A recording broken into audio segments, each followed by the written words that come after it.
I think the prevalence of AI now is opening people's eyes to that, in some cases, a little bit more, because they realize data is the underpinning foundation to all of this.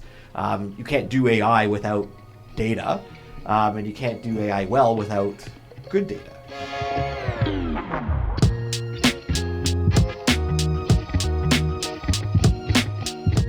Welcome to another episode of Sell Me This Podcast. This week we're joined by Jose and Mark from MHM Corporation, who focuses on security and compliance initiatives for small and medium businesses across North America. The conversation dives into everything from compliance, ethics, and security controls, and what business owners can do to take the first steps in securing their environments. Enjoy. Welcome to another episode of Sell Me This Podcast. Today we are incredibly excited to have Mark and Jose from MHM with us. We're going to be diving into the wonderful world of compliance. I know something that everyone is excited to hear about, lots of questions, and so we're going to dive right into things. Why don't you both introduce yourselves? Mark, if you want to go first, a little bit about who you are, where you came from, and maybe the overview of MHM. Sure. So I'm Mark. I started MHM in the middle of 2020 after a very lengthy career at PwC, half in Toronto, half here in Calgary. Hence the Blue Jays jersey, which is my home team, shall I say. MHM is really focused on delivering security and compliance audits to clients, mostly in the small medium business space. Our main goal is to deliver high quality at affordable pricing. And what was we saying? Sorry, I forget. That's okay. And so in terms of background, so I started my career at Coopers & Lybrand, actually in 1997 as a co-op student, before they even merged and became PwC. Eventually decided it was time to leave that world and start my own thing. And so I started MHM in 2020. I love it. And what about yourself? Yeah, so I'm Jose. I joined MHM as a partner a couple of years ago now. So before that, similar to Mark, actually, I moved to Calgary from Barcelona around the same time that Mark moved to Calgary. So we worked together at PwC for a long time. Before that, I was with Ernst & Young. I'm a computer engineer, but I've been all my life doing compliance and security work, right? Moved to Calgary because of my wife, girlfriend at the time. Oh, exciting! That's why I'm here. Change the beach for the mountains, right, and the snow, right? It's been 2 years. Like we've accomplished, like a ton of things. Like Mark mentioned about MHM, like we are super proud of doing, what we're doing, right? Like and offering these audits and certifications, that are super specialized and a great price and really focus on servicing our clients. I love it. So how does one find themselves walking down that compliance path? Because I imagine that maybe a 15-year-old Jose. Did you imagine that you were going to get into compliance, or what? What brought you towards this line of work? Not at all. Yeah, that was long story. I mean, I'll try to keep it short. we have time. Yeah. So it was one of those things. I finished university, and it was after the .com bubble. Like as I mentioned, I'm a computer engineer, and I had a few jobs lined up. I was interviewing, and things were okay. And one of my interviews was with one of the big fours at EY, right? And all my interviews had been with techie people. They had been in basements, like, scruffy people. Okay, we're going to do some coding, going to work here. This is and that interview was at a nice building with, beautiful views, like, guys with a suit, right? And it was like, hey, you're going to travel the world. You're going to be talking to CFOs, CIOs, CAOs, right? And that really, maybe the wrong reason for joining a job, right? But really caught my attention when I was young, right? And I got into this world way back then, right? Like, was the opportunity to actually, see what businesses were doing, how they were working, right? Instead of just focusing on the just making them work and techie stuff and developing things. So that was the main reason. And then after that, it was just like a combination of things. I just love what I was doing. I liked it, and here I am, right? Yeah. So you were drawn in by the lifestyle, and it looked like a really cool job, and then the world kind of took you by. The wave kind of took you, and you arrived here. Yeah, I never would have guessed that I would have, ended up doing this, right, for a living. But here I am, right? Well, there's so many people that I talk to as well that, especially when they're exploring what to do, looking at that consulting lifestyle, gives them the opportunity to almost get this PhD in other people's businesses, where you get to see how many people and how they all do things differently and how they get to approach business, and it really can help you accelerate your understanding of just how the world operates. What about you, Mark? Do you have a similar upbringing story, or? Kind of similar, but totally opposite. Okay, I love it. If I can say that. So I'm a chartered accountant by training, and was always into computers and technology. I actually had my first computer when I was 5 years old, which was a Commodore PET that my father, who was responsible for introducing computers into school boards just outside of London, Ontario, brought one home and started playing with it and kind of had a knack for it, shall I say. But accounting was kind of the path I went through university and started in with a big firm, and had two thoughts. One, I always figured joining a big firm would open up lots of opportunity to do lots of different things, and accounting was a great way to get into that environment. And the worst case, if all else failed, I could do people's books for a living. Not that was overly exciting, but you never know. The other thing was, I really at the time wanted to get into actually sports management. And the president of the Blue Jays, Paul Beeston, was a chartered accountant by training. And that got me thinking, it's like, well, geez, if he could do what he's doing from that start and actually started with Coopers and Librand, then maybe I should go that path too. So at the time, I chose Coopers because they were the auditors of the Blue Jays. So that's the firm I ended up starting my career with. I was told after trying to get on that audit that it was one of the worst audits the firm had, not to get on it. And another firm was actually taking it the following year anyway. So whatever. But it got me introduced to a couple of partners. They were like, hey, this seems like a young guy, pretty ambitious. Got to work on some other cool clients. And then had the opportunity to do a data analytics and application controls project with a telco in Toronto, which was pretty cool. So took that, really loved that. Ended up switching out of financial audit once I had my hours and focusing more on there. And one thing grew into another. Ended up working with the large telecoms in Canada and some globally, doing Sarbanes-Oxley work, which then turned into PCI work. And that's kind of how my security career started. Amazing. And so both of you have a technical background, it sounds like, and so you both kind of came from, maybe in different approaches, but the engineering side of things. Is that a requirement to get into this type of work, or is this just something, maybe something that the way that you're wired or the way that you're, get motivated in the morning that's kind of brought you towards this? I think it's a yes and a yes. Yeah. Having an affinity for technology, having an understanding of how technology works and how where it's important is pretty critical. But having a curiosity about how business works and how these two things really tie together, how companies are using technology and the risks that come with that, is I would say even more important than understanding all the deep nuances of how the technology actually works. There's lots of people out there that you would want to include as part of your team that have that capability, but not everybody needs to have all the same skills. Right. What about from a kind of training perspective? Like, what does it look like to actually become an auditor in this space specifically? Because I know probably enough to be dangerous in this space, and if I was ever auditing someone, they would be in horrible trouble. But I think that I kind of probably have that base layer understanding of what some of the certifications are, what some of the kind of badges and things to look out for are. But how do you, A, keep up with it, and B, get to a spot where you can really be the expert that guides customers through these things?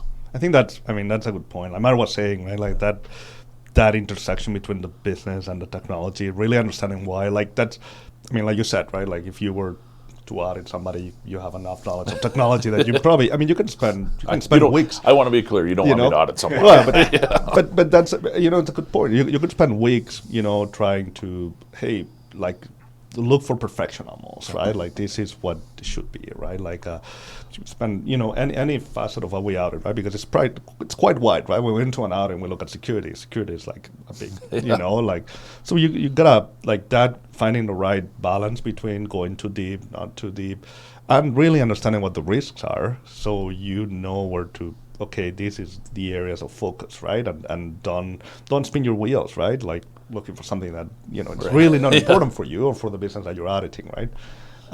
So that experience and curiosity, right? Like really, it's more than a job, right? It's more like I'm just gonna follow these steps 1, 2, 3, 4. No, it's why am I doing it, right? Like what can go wrong, right? What if this fails, right? Is the thinking a little bit of if this fails, what's the worst thing that can happen, right? And thinking, do I have anything else that would catch it, right? So really understanding more of that system approach and saying, what are all the pieces that fit together?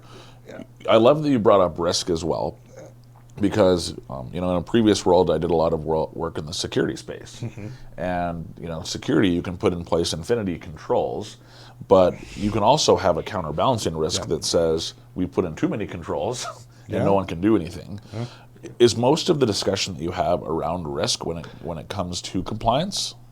I would say it is at our level, especially. I would say, most of our conversations, and especially when things get escalated to us, or when Mark and I have conversations, we always take that risk-based approach, right? And I think clients appreciate it. Yes, I would say that's a key, I would consider ourselves to be risk professionals above anything else.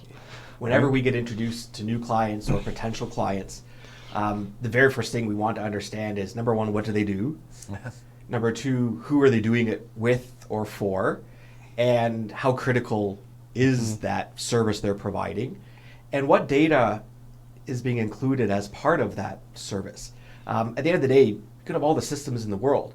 If you're dealing with data that nobody really cares about, the level of security or the level of risk that's inherent in what you do is going to be very different than if you're dealing with data that all your customers deem to be absolutely critical to the running of their business. That makes sense. And so if I'm a business owner and I'm doing that kind of initial litmus test, are there any things that pop out to you? Let's say you're in that first meeting and you're asking the question, what data do you work with? What industries do you work with? Are there things where you hear, I work with the Department of Defense, or I have this type of data where it's like, okay, well, you need these things immediately? Are there kind of red flags or check boxes that go off in your head for certain things? Yeah, I mean, certainly if you're working in regulated industries, that plays a role. If you're dealing with personal information, that plays a role. Equally importantly to personal information, if you're dealing with any corporately sensitive data, that definitely plays a role. And that is one area that we find a lot of companies neglect, maybe is the wrong way of putting it, but underappreciate the importance of that. And that, that could be as interesting a target for a hacker as any personal information that may be available in other places. What you have may be unique to them. So those are really some of the things that trigger us to say, hey, there's something interesting about you that should lead you to want to better protect yourself and demonstrate that you're doing that. Yeah. Yes. So from a personal information standpoint, and this is a question that I feel like a lot of people don't still quite understand in terms of what actually is personal information. And I can see you laughing already.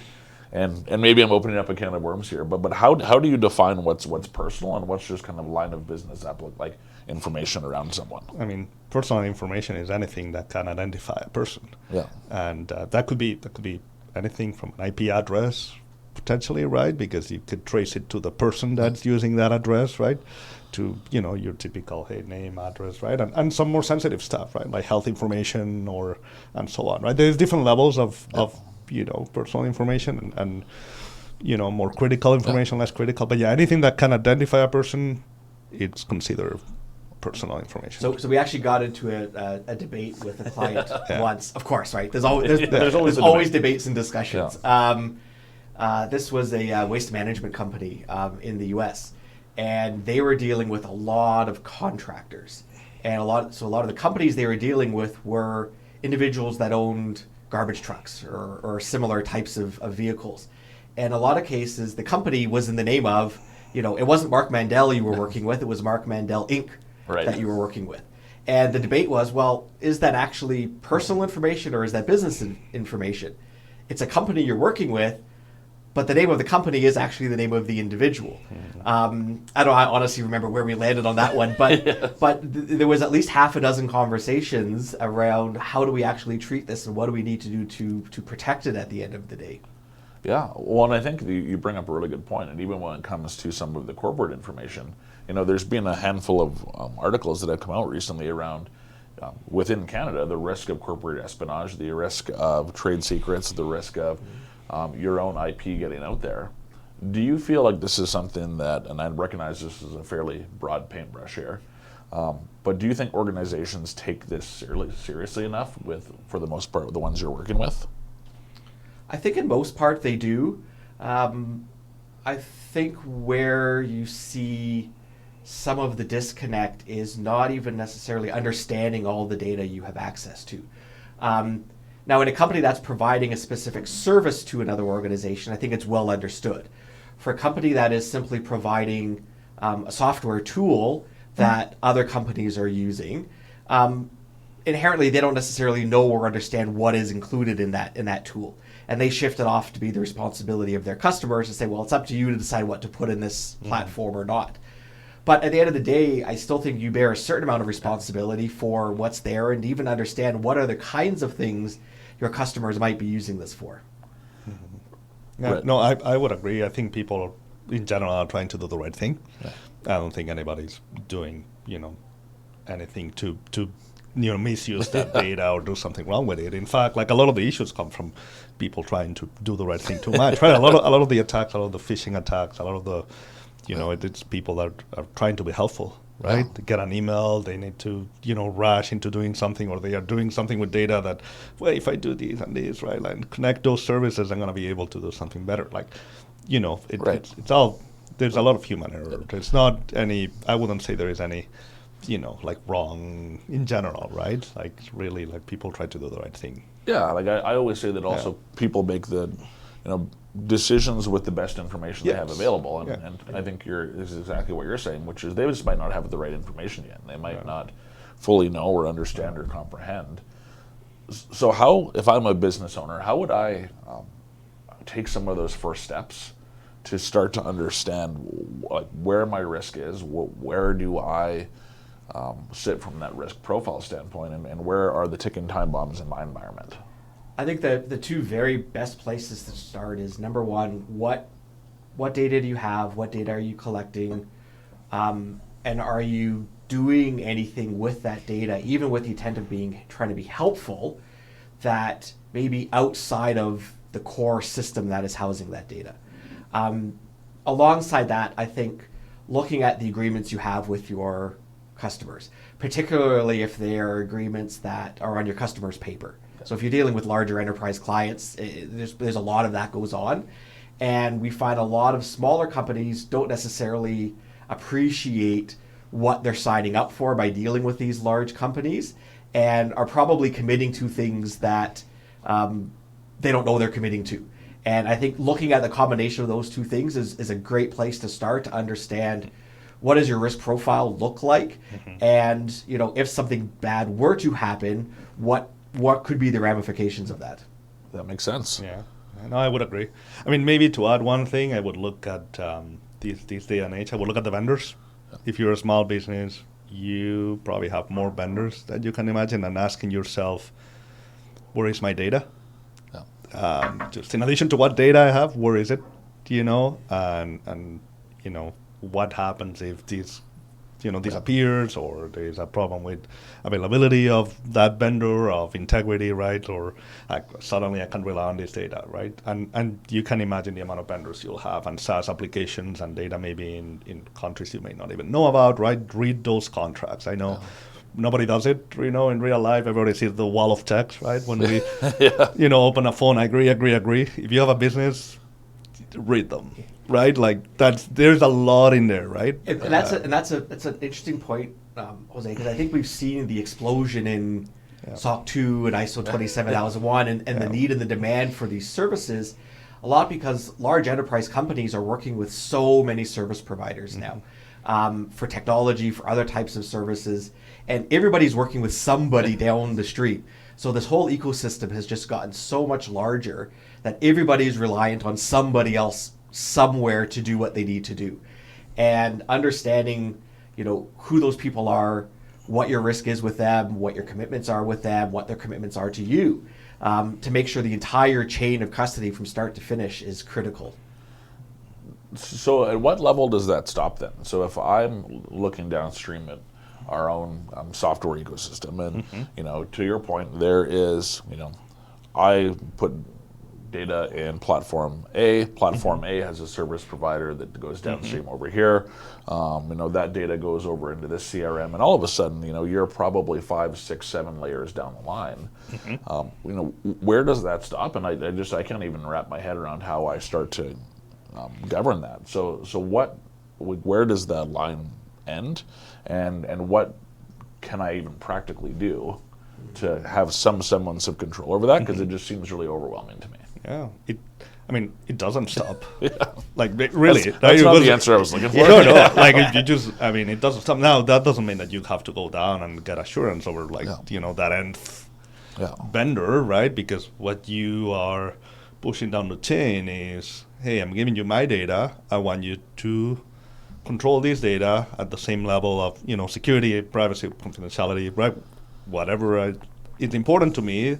So I'm assuming, or I want you to treat that data and push that requirement down to your vendors, right? So you push it down that way. It's not that you go down and you start asking for the contract of the contract of the contract, right? You stop at that first level, right? But reality is that you're, pushing your vendors to have that, responsibility, right? And so making sure that you're kind of creating enough downstream risk, and you're saying, okay, I'm going to pay very special attention to this first layer of contracts.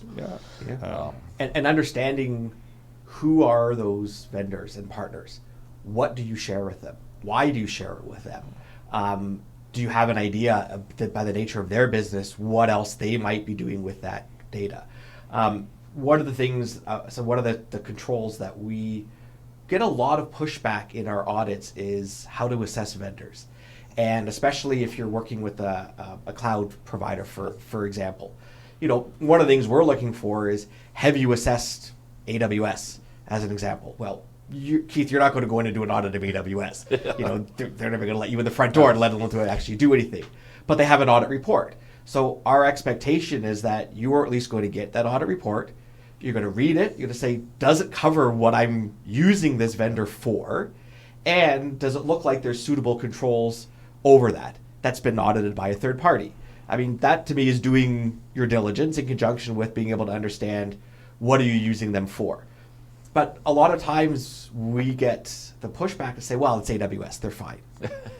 Well, maybe, and maybe that's a bad example. But what if it's a service provider that's a bit less known in the market? Do you want to just assume what they do and how they do it? No, I think you need to demonstrate you're doing enough diligence to get comfortable that you've made the right decision and you're kind of keeping on top of the nature of that relationship. I've seen, even large organizations, I've seen ERPs that have different modules, and people get the report from the ERP, big names, right? Well, yeah, I got it. I got the big name. Yeah, I'm fine. But you're using this software provider for their HR module, and guess what? That's not included in your, it's a completely different completely different technology. You don't even, this doesn't cover the service, right? So we actually used to see that a lot with Microsoft Azure and Google, and Google when the various subservices were all in separate audit reports before. So for example, somebody would be using Google Cloud and they would show us, I reviewed the Google Workspace SOC 2 report. It's like, okay, well that's good and that's helpful, but that's not Google Cloud. So why don't you get that report and do a review of it also? And so I've seen that before. And is that a common practice where, because I have seen organizations and they'll have the, whether it be their SOC 2 or their ISO, for a specific part of their organization or a specific environment, but they, maybe to the general public, they pass it off. It's like, hey, I have this certification over here. Don't worry, trust me. But to your point, there's all of this other stuff that orbits around the outside that isn't part of that audit. It isn't part of any of the checks and balances. Is that a common practice? It comes and goes, I would say. So we see sometimes they start off segmented and they come together over time. Okay. Sometimes they start off together and they split over time. Yeah. When we advise clients of that, and we have some clients where we do multiple audits and they have multiple reports, even though it's the same company, but the nature of the service or product is very different, and the nature of their client base is very different. So if you were using product A and didn't know or care about product B, do you want to read a report that kind of commingles all of that together? It almost might be more confusing than not. So there's definitely rationale for keeping it separate. But companies also don't know what they don't know. So when they go to Google, for example, and say, give me this, Google gives them that. Or in this case, they probably just go download it themselves. Maybe not even realizing what they're getting isn't what they necessarily need. So it can add some confusion into the process. Yeah. And the other thing I would say is look at the contract, do your risk assessment. You're responsible for your own risk and your own data, right? So take a step back. The report is, what you got at the end to verify, do your due diligence. But, going back to the conversation we had at the beginning, right? Like, what does the contract say? What type of data are we pushing? Do we need to push all this data that way, right? Like, go back to that, right? And am I comfortable, right? And then the report is kind of like at the end, right? I'm gonna get the report, I'll validate it, right? But don't, look at everything, right? That makes sense. And so there's so many people as well that I think are building on these big hyperscaler cloud platforms right now. And it's probably somewhat of a given that Microsoft has a fairly strong handle on compliance. You still want to check it. Google, AWS, they're going to have their compliance suites, but there's so many people that are building on that kind of first layer of it as well, and saying, don't worry, I've built on platform X. We're secure, we're happy, trust us, we're good. What should people be looking for when they're looking at that kind of first layer of SaaS platforms that are trying to piggyback off the compliance of the big hyperscalers without having done their own kind of checks and balances themselves? That's a very complicated question to answer. And there seems to be more of those out there in the market, and the approach they take is becoming more different than it used to be in terms of how they're all approaching that.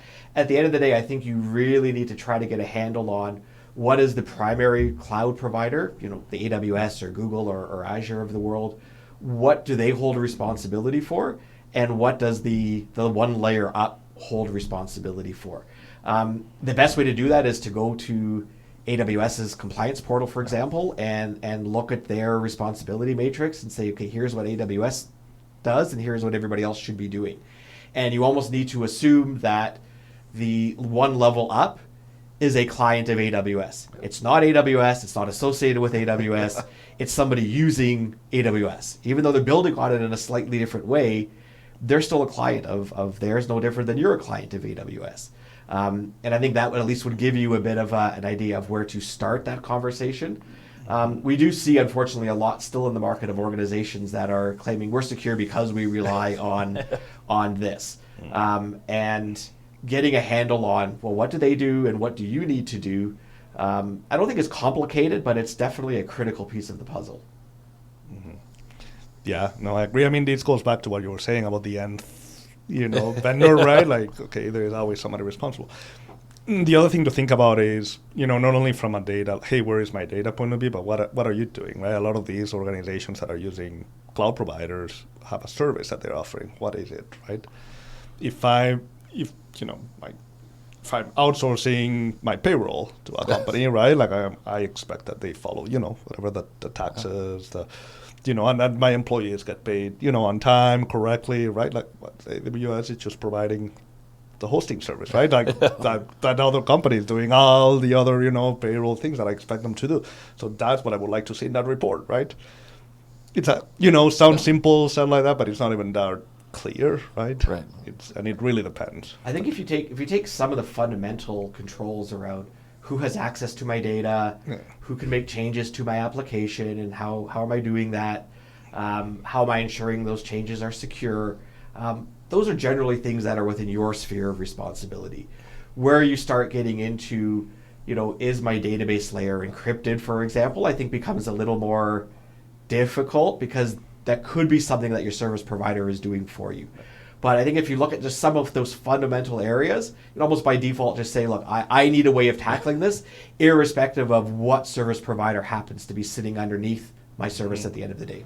That makes sense. And so we had someone on the podcast that should come out probably a couple of weeks before this one, and they really talked about the idea of data fluency and data literacy. So there's a lot of people that I think have come up to this level where they're starting to talk a little bit of the language of data. They understand the importance, but there's this next level, which is data fluency, which is if I learn French and I have my Duolingo and I learn my words and I can kind of figure out what to do, and then all of a sudden I go to France and realize that I'm not conversational.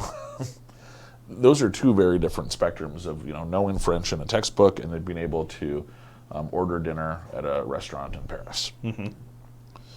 The same, I think, is coming through with data, where there's a little bit of knowledge of what's going on, but it sounds like the language of data in terms of what you're both describing still has a long ways to go in terms of how businesses are looking at it. Is that a fair statement? It could be. I mean, I think it's getting better. Yeah. I think, going back to people trying to do the right thing, a lot of it is awareness. Yeah. I remember when I started my career and we were auditing, some clients, and just the concept of passwords was like, they push back, people push back, right? I remember the right? MFA. Remember the the MFA, the pushback on MFA originally. Still. Yeah, but originally, right? Like now, people are used to the pins, right? The banking, like people are more used to those things, but the pushback was horrible, right? Like it was, or the concept of the cloud. It's like absolutely not. I'm never putting my data on the cloud, right? I think it takes a little bit of time. There is an awareness, but I don't know. I don't think there is, data illiteracy, or I don't know how you called it, right? But it's like, I don't think people are completely unaware of the risk. I think in their head they know it, they feel it, right? It's just sometimes they don't know how to approach different things. I don't know if it's as bad as you portray it. Yeah. I do find, though, in my experience, there are still a lot of assumptions that are made. So again, I don't think it's with intent or it's with maliciousness, but I think there are a lot of assumptions about my data is protected in a certain way, or if I give access to it to somebody, they're only going to use it for what they say they're going to use it for. Well, but how do you know? And how critical is it if somebody uses something in a way they didn't tell you about beforehand, or that you didn't agree to? What is it going to mean at the end of the day? That's, I think, the level of literacy where we're at now. It's getting that bigger picture of what does it mean at the end of the day. And if something bad happens, what is bad, right? How do I even put some parameters around good versus bad? And then what are the implications if bad were to materialize? I think the prevalence of AI now is opening people's eyes to that, in some cases a little bit more, because they realize data is the underpinning foundation to all of this. You can't do AI without data, and you can't do AI well without good data.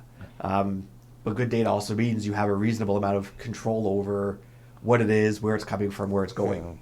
Yeah, I had this weekend I had a interaction with a former colleague of mine, and we used to work together in a different company, but we had a different role, so he didn't have the training and background that we have, but just he was in the same space, right? So he was saying he just went golfing to Drumheller this summer with a friend, and there was a guy, because apparently Drumheller goes up and down with so you can wreck the car very easily. So apparently they make you write the credit card on a piece of paper, just before you grab that golf cart, right? And the guy was like, "Wow, where is this? What are you doing with these? Like, that's not very secure. Where is my data, right? Like, what are you like? Hey, I don't know." With the story at the end of the day, okay, how do I know?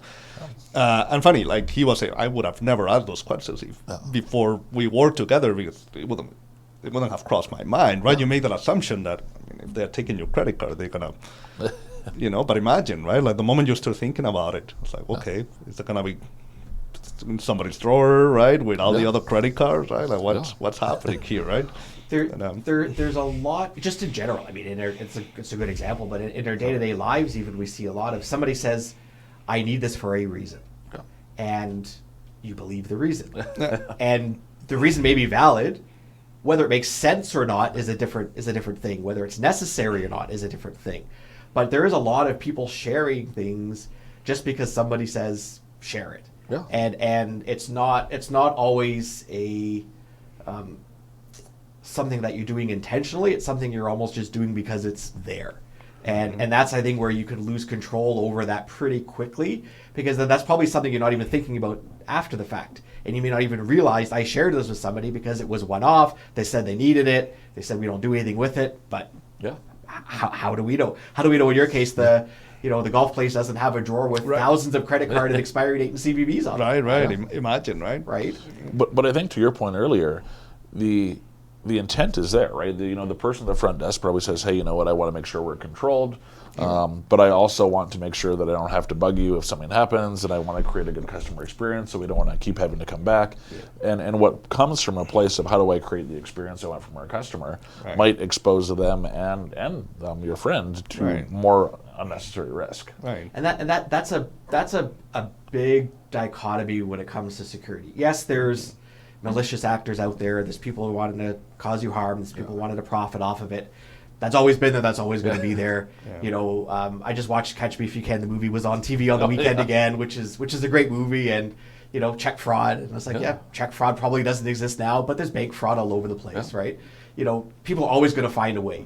I think you need to treat that aspect in a certain way. But the other aspect is, like we talked about earlier, people trying to be helpful. But sometimes people trying to be helpful means you loosen the rules just a little bit to go out of your way to do something, helpful to somebody without necessarily realizing what is that now exposing on the other side, either for you as a company or for the individual you're trying to help, and what risk are you exposing them to that they're not even aware of. So I think this is a really good segue then to the role of compliance.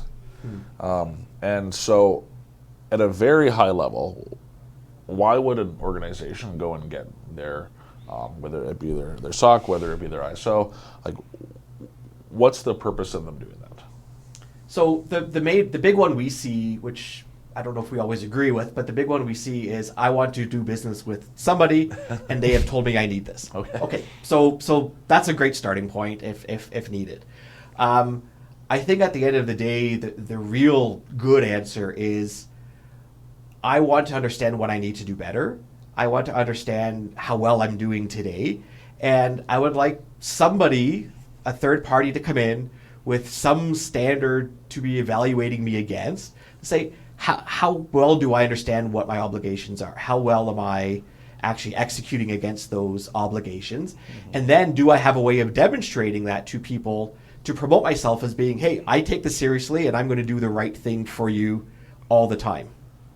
So that makes sense. And so how do I choose then? So if I'm doing it, like if I'm not part of the one where I'm responding to bid and see, okay, well, I need my SOC 2 over here, but I'm really coming from that altruistic wanting to understand how to operate better in the world, how do I choose between the different compliance standards? Well, I mean, I would look for which one is the most likely that my clients are going to ask me for, because you want to make it somehow useful. If you're going to go through this, right? Because again, right, like security, and compliance, in a way, they're different, right? Compliance, how you demonstrate it to the world, right? Which one it's more useful for me, and depending on what I'm doing, right? Like which one am I going to be able to use, right? I would go with that one. Generally speaking, and it's changing a little bit, but if we're talking about the big two that we've been mentioning in this podcast, there's more, right? But we've been talking about SOC 2 and ISO. SOC 2 seems to be the standard in North America. That's what people knows, what people are used to. That's what they ask. ISO 27001 is the certificate that's being asked in the rest of the world. They're different. I'm not going to get into the details here because then we'll run out of time. All of a sudden, this becomes a 2-hour episode. Exactly. But there are differences in each of the standards, both in terms of what their areas of focus are, the nature of reporting. So ISO, for example, you get a nice certificate that you can show to people, and there's very little detail other than your statement of applicability underneath that. In SOC 2, it's a very large, detailed report. but there's no certificate. So sometimes people get confused about what the differences and similarities are, but depending on what level of detail you think your clients are going to be asking you for, may also help play a role in terms of what's the best answer for you.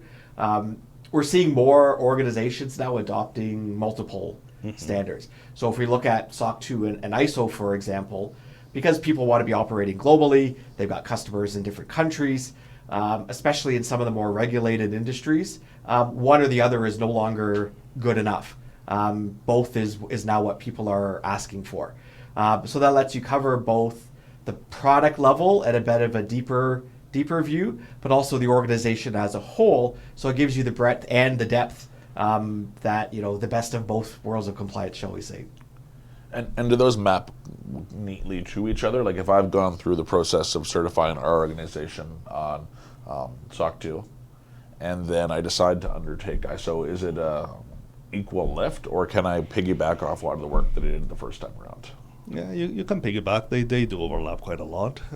They're a little bit different conceptually, right? Like Mark was talking about, the ISO is looking at your processes, the ISMS, right? Your information security management system overall, right? Like, so the processes to maintain it and manage it, and right. SOC 2 is more, the controls, right, that are in place to sustain it. But there is overlap. I would say, 80% similar, right? Like they're very similar. At the end of the day, they're covering some of the same things and aspects and concepts. Yeah. And if I'm an organization that's looking to undertake getting the certification, what do I need to look for in a partner to guide me through that? Because I know both of you have, Big Four experience.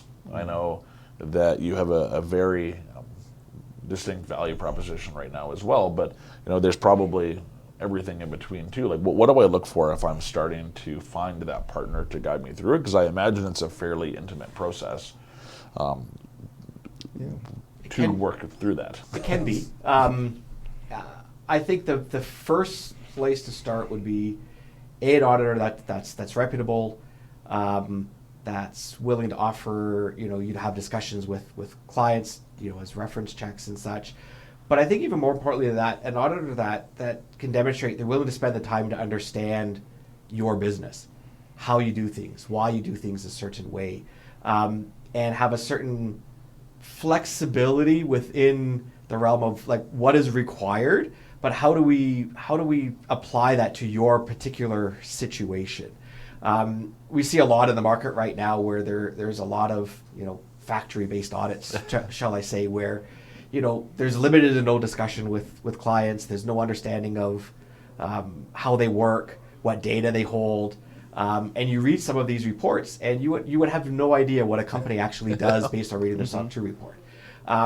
So I know that's not always an easy thing to gauge in an early discussion, but it's an important factor. If you want a partner that's going to be there with you longer term, that's going to help you define what is necessary and help give you guidance along the way when you have questions about how does this apply? Does this apply? I'm thinking of making this change to our, the way we do system development, for example. What does it mean to be from a compliance perspective? Somebody that can help you answer those questions is critical for long-term success. So you brought up a really interesting point around the, I think you called it the cookie cutter factory. Yeah. Yes. So does that cheapen some of these audits? And I say that very respectfully, but if I remove the barrier, if everyone can get their SOC 2, then it no longer becomes that marketing differentiator, but it also, I don't think, is the intent of what the certification is looking to do. So how does that create downstream problems for some of these certifications? It's a bit of a self-fulfilling prophecy, if I could use that cliche. Yeah. In some ways, it's been tremendous because I think it's opened up awareness and the opportunity for a lot of organizations to do something that they weren't able to access before. So that's the positive side of it. I think the negative side of it is it does run the risk of diminishing the value because it's harder to differentiate, what is a good company from a not as good company, serious company from not as serious, good auditor from not as good an auditor. I think it really comes down to the ability for the organizations that are asking for these compliance reports, evaluating the compliance reports, to take a leadership role in assessing like who and what do we want to see things from. Beyond just the checkbox exercise that says, yeah, they gave me a SOC 2 report, I'm happy. It's like, what are you actually looking for? And are you getting the answers to the questions that you had? If you go on LinkedIn now, it's a very hot topic on there around auditor quality, around bundling of services, around all kinds of things. And a lot of that point is pointing to, well, the regulators need to do a better job of regulating. To a degree, that's probably true, but I'm a firm believer that as soon as you do that, now you're putting in other people's hands to decide what is and isn't appropriate. I think the industry as a whole needs to really take a hard look at itself, and this includes the organizations asking for these audit reports, and say, what do we really want out of this, and what is the best way we think of getting the information we're looking for.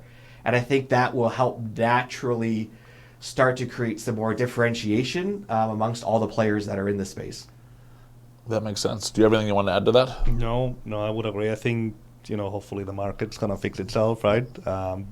Users of the report, that's, what we call them, they are using them, they are reading them, hopefully. Put a lot of work into them, right? And they are the ones that need to, push back if they have to. But it's hard, right? Because like we said before, right? Like we're so used to that accept everything, right? Look at everything. The moment you get a SOC 2, okay, yeah, they audit done, right? So, read it, make sure it meets what you need, and if it doesn't, ask and push back. There is alternatives, right? Until that happens, I think we're just gonna keep seeing some of these, right? I mentioned to clients when we get this question sometimes, I said, look, at the end of the day, there's two sections at the beginning of a SOC 2 report. One is the management assertion, and one is the auditor's report. The auditor's report we sign, and that says here's what we did, and here's our opinion at the end of the day. And the management assertion is you, as whoever the responsible party in the company is, signing off to say this report represents my company and the controls we have. So, and this is a document that you're going to be giving to people. So do you want something that has my name on it, your name on it, that's making certain statements? Do you want that to not really be true? And that does give some people pause for thought a little bit to say, yeah, okay, we maybe really should take this seriously. And I think that's at least a starting point to make them aware of, what are you actually saying by having this report issued? That makes a lot of sense. And I think that from what you're both saying, there is an opportunity for the market to kind of drive some of these changes as well. So if I'm looking on the other side of it, and so I'm an organization that requires some of these compliances, and I'm getting the buffet of different reports from the kind of the fast food version to something that's a lot more in depth. Is there specific things that I should be looking for? Like, is all SOC created equal, or what should I be looking for to kind of separate out the good from the bad there? I think, I don't think there is anything specific that I can call you and say, hey, if you look at this page here, you'll see that this is a bad one, right? All about page 7. Exactly, right? Like, look at this page and you'll find it. I mean, I would say, apply a little bit of logic. Like we talked before, what service am I buying? From these vendor and these people, we received a report, and if you read it and see if 1 and 1 equals 2, right? I mean, I just recently this week, and I'm talking to them on Friday again, got a prospect that wants to change auditors, and they have a report that they share with me with the controls, and this is an MSP, a services company. They have controls in there that talk about software development.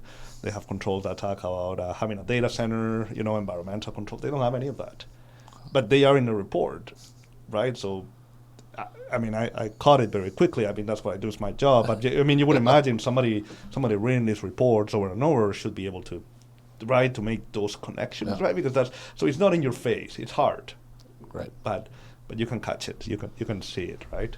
Yeah. You also need to look at least in the SOC. It's a little bit harder in ISO, but in the SOC 2 lens, you can look at Section 4, which is the details of controls against the requirements and the actual procedures that were executed. And take a look and see, is there actually work being performed, or is it all we asked the client about something, or we read a policy? Well, your policies are important, but policies are one piece of the puzzle at the end of the day. And doing an audit that is predominantly we read the policies and we were okay with those isn't really telling you an awful lot. So can you demonstrate there's actual work being done? The other thing I think from a company evaluating these, and we hear this from our clients a lot, that the expectation is, well, if I give a SOC 2 report, that's going to either eliminate or at least shorten the questionnaires that I get. In some cases, that's absolutely true. In other cases, the company says, well, thank you very much, but here's my 175-page questionnaire anyway. Yeah.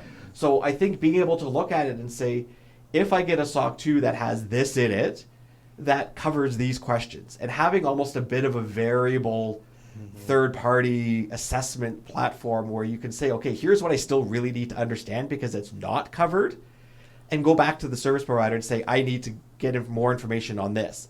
But to just ask them to repeat everything they've already done an audit to provide you on almost makes them question, well, why am I doing this in the first place if it's not really buying me anything at the end of the day?